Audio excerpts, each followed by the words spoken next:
stream. Good morning, and welcome back to another morning episode with your life and business coach, Talk to Tanner.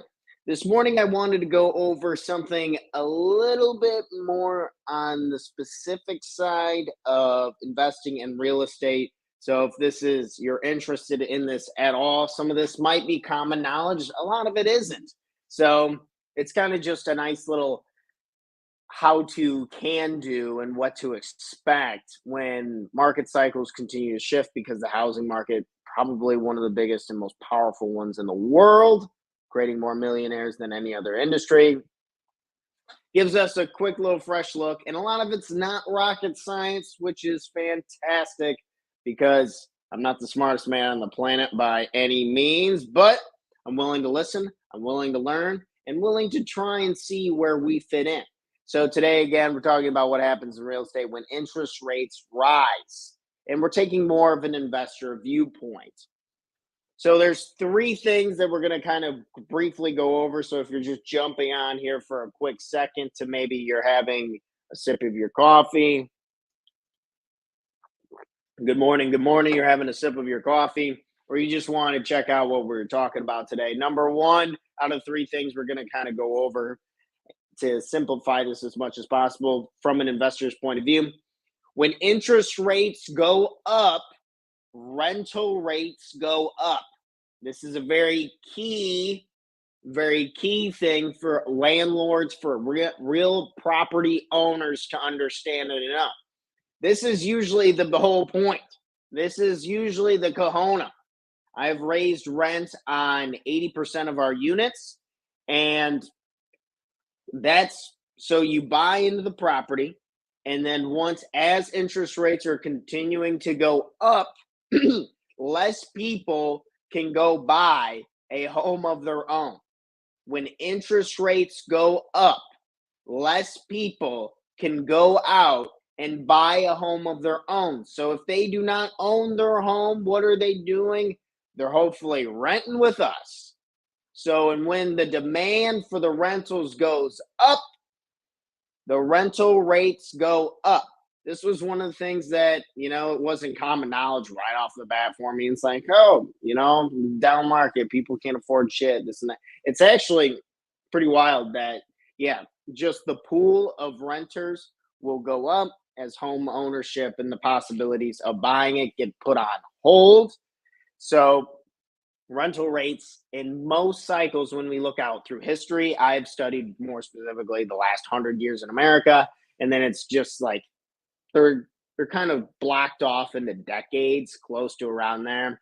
It's like rental rates, they kind of stay stagnant for a little bit, and then they go up. When interest rates go up, they stay kind of stagnant. That's one of the beautiful things about rental properties, is the rental rates don't really go down.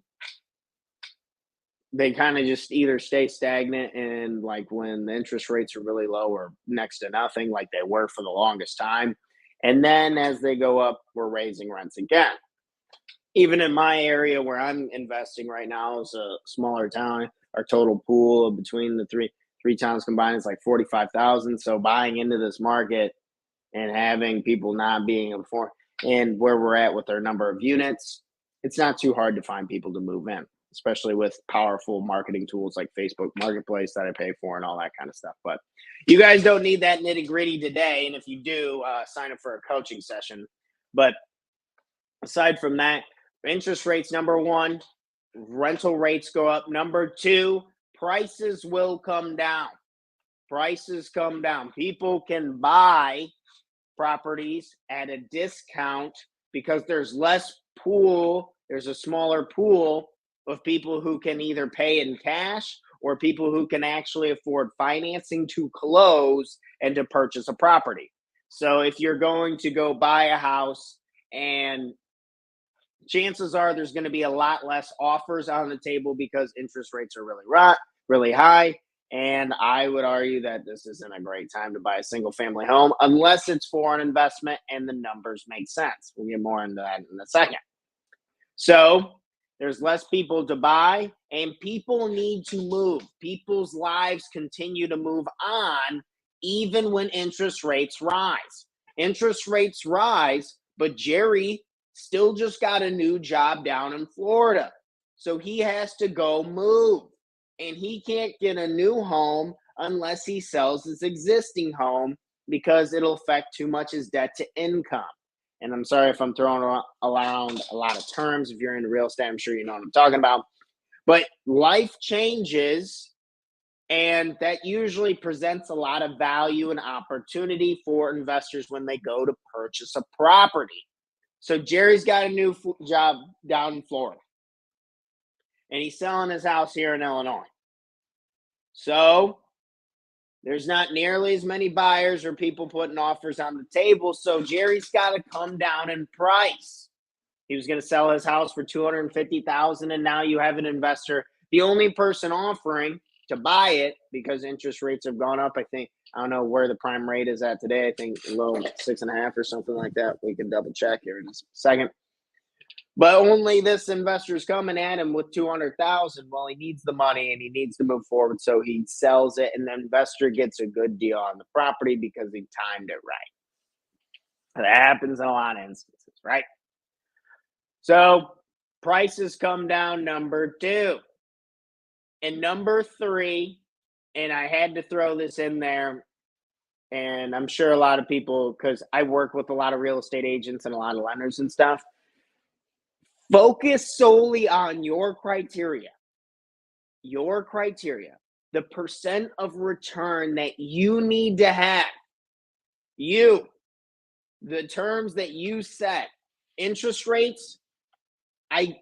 I understand that they're influential, and it's going to affect how much interest I'm paying on my loan and how much equity I'm paying down each month. I get that. But it's still just a game of numbers. It is just numbers. That is it. So if you run your numbers and you're ready to buy an investment, this is a good time to get a discount on price. But don't just only listen to the lenders, the real estate agents, all the service people in the industry who make money off of every transaction. Just be careful listening to them. That whole, man, I've heard this literally a million times. It's like, marry the house, date the rate, meaning like you'll lock in, you can do these short-term loan options, which are always dangerous to be in, by the way. Just saying. Those short-term loans are very, very dangerous. We've talked about on the show the 3 golden rules of real estate, and one of them being like lock in long-term secured debt because you have no idea what's going to happen in the future. Like, I'm not going to do a 2-year short-term, like fixed, no equity loan and then just guessing that the interest rate's going to drop or this and that. I don't think that's smart investing, personally.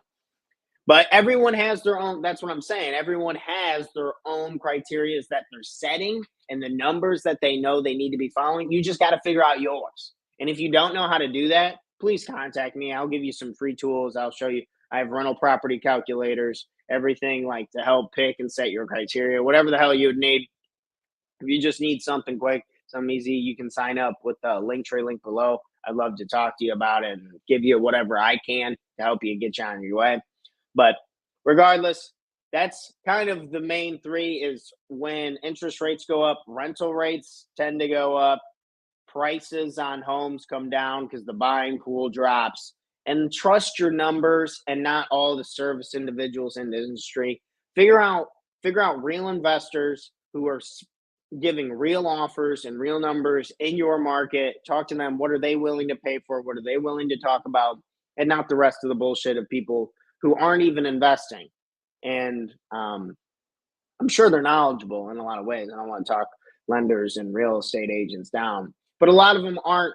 They're just trying to get a commission and they're trying to get a transaction done. And it's not a good long-term play for you. So be smart, know your market, know your numbers, criteria. If you need help with any of this, please don't hesitate to contact me. If you need help with rental property calculators, can I share my screen real quick and show you one? It's a free one online. Like I want to show you guys. Chrome tab. Let's go to that one. Share. Let's go ahead and change this. rental property calculator. If you just type in rental property calculator on YouTube, on Google, and then you have just it'll be calculator.net rental property. If you want, send me a DM and I'll send you over this. But this one is easy. This will get you going. This will show you what you got to do with the purchase price, how much down payment you got, what is the interest rate at, 30-year loan, how much closing costs. And if you don't know these expenses, like total insurance, like what's insurance has gone up pretty significantly. Property taxes in my area have gone up significantly. But also monthly rents have gone up. So that'll dramatically affect your return on rents going up. And then vacancy. How long is it out? What do you usually normally calculate? Property management fees, all that kind of good stuff. But you got to be able to run your numbers, and then it kicks out like this nice report of how much money you're going to be making, your profit, total profit when sold, like the cap rate, which I don't care about too much. I'm not worried about that number, but cash on cash return is my big number, is the main thing we want to be focused on. So, okay, I'll stop sharing. I'll pop back over. Also, I guess I better look up the prime interest rate this morning to make sure I actually know what I'm talking about. 6.6 and a quarter. Okay. 6.25. So take that, and if you got amazing great credit, you can punch it into your calculator, go a little bit above it. Lenders usually like a piece of the pie as well. So figure out where your rate's at, where your risk is at. Talk to a lender, figure out. But also be wary. Don't just jump into real estate and buy to buy. And look at the history of things. See if you can figure out in your market. It's so specific to local areas. Like I should have taken that into more consideration. But that's why we're talking with you guys and sharing that with you. Like screw all the international stuff and everything that's going on state to state to state. Like Tennessee's blowing up. That means nothing for you.